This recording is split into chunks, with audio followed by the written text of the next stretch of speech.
খাবারটা খায়ালন। আপনি যদি খাবারটা খান তাহলে আপনার একটা খুশি সংবাদ দিব, এটা শুন না আপনার মনটা ভালো হয়ে যাইব। কি সংবাদ? আব্বা আপনারে মিথ্যা কথা কইছে, মো আপুর কিচ্ছু হয় নাই। আপা সবাই কয়ে গেছে আপনি যেদিন আইবেন আপনার এই কথা কইতে যে আপা মারা গেছে। আমাকে তোমার আপার কাছে নিয়ে চলো। আব্বা শুনলে আমারই মাইরেই ফেলবে। তুমি যদি আমাকে না নিয়ে যাও আমি তোমার বাবাকে সবকিছু বলে দেবো। আচ্ছা ঠিক আছে, মাগরিবের পরে। আপা আমারে মাফ করে দিও। তুমি এখান থেকে চলে যাও। কেন করছো এমন? আল্লাহর ওয়াস্তে তুমি এখান থেকে চলে যাও, যে কোনো সময় কিন্তু চলে আসবে, বুঝছো? অনেক বড় ঝামেলা হয়ে যাবে। আপনারা তো সবই শুনলেন, সবই জানলেন, আর ওরে শাস্তি তো দেওয়া হয়েছে অনেক। এবার ওরা আমরা বিদায় করে দিই, ছেড়ে দিই ওরা। মামা আপনি এটা কি কইতেছেন? হ্যাঁ, এত বড় সাহস আমার বাড়িতে ঢুকে আমার বউয়ের লাগে যাতা খুশি করবো? ওরে আমি কাইটটা গাঙে ভাষায় দেবো। ওর এত বড় সাহস কি বলবো? খবরদার! কি করলি? ওর গায়ে কোনো হাত দিবেন না। আবার কথা আমি বাজারে নিয়ে তুলে রাখি, যাতে এলাকার সমস্ত পুরুষ মানুষ দেখে, জীবনে যাতে কোনোদিন পড়বে না। তো অনেক বড় অন্যায় করে ফেলেছি রে মা। এই পশুটার কাছে বিয়ে দিছিলাম, আমার হচ্ছে মাফ করে দে মা। আমি শুনছি এতদিন এই শয়তানটা তোরে প্রচার করে, কিন্তু আজকে নিজের চোখে যখন দেখলাম তোরে আর এই বাড়িতে আমি রাখবো না, তোর আমি নিয়ে যাবো। কিন্তু তোরে আমি কইলে যাবো রে মা। আমি নিয়ে যাই ওরে, আমি অনেক ভালো রাখবো, অনেক আদরে রাখবো।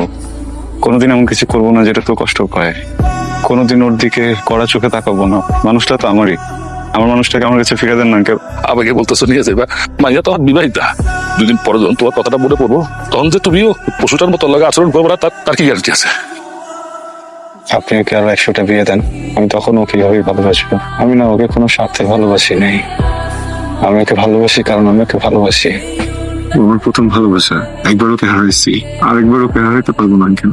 আমি যদি ওকে না পাই আমি মনে হয় আর বাঁধবো না কেন। ঠিক আছে, এত যখন ওরা ভালোবাসো, যদি ওরা সুখে রাখতে পারো তাহলে নিয়ে যাও। নিয়াজও মানে কি মামা? আমার বাবা মা ছোটবেলায় মারা গেছে, তোমরা আমার বড় করছো, পড়ালেখা শিখাইছো, ইউনিভার্সিটিতে পড়তে গিয়ে মানুষটা আমাকে ভালোবাসতো, আমিও তাকে ভালোবাসতাম। কিন্তু তার পরিবার আমাকে কোনোদিন মেনে নেয়নি, আমাকে বাধ্য করছে তার কাছ থেকে দূরে চলে আসতে তোমাদের কাছে। তোমরা মনে করছো যে আমার জন্য দরকার ভালো পাত্র খুঁজে বিয়ে দেয়া, তোমাদের সিদ্ধান্ত মেনে নিছি। যে মানুষটার সংসারে গেলাম, তার যখন প্রয়োজন হয়েছে, তার ইচ্ছা, তার প্রয়োজনটা সে মিটাই নিচ্ছে। আমি যখন ইচ্ছা করে দিতে চাই নাই, আমাকে জোর করে তার পাওনাটা নিয়েছে। এখন আবার যখন এরকম একটা পরিস্থিতি হলো, তখন তুমি এই মানুষটার কাছে আমাকে তুলে দিতেছো। আমি ছোটবেলা থেকে এটাই জানি যে এই মানুষের বিয়ে একবার হবে, তার সংসার, স্বামী, তার ডালা সঠিকভাবে পালন করতে হবে। আমার তো বিয়ে হয়ে গেছে মাহিন, আমার স্বামী খারাপ হোক ভালো হোক যাই হোক, আমার সংসার তার সাথেই করতে হবে। আমি এই সংসারে যখন পা রাখছি, এখান থেকে বের হবে শুধু আমার লাশ।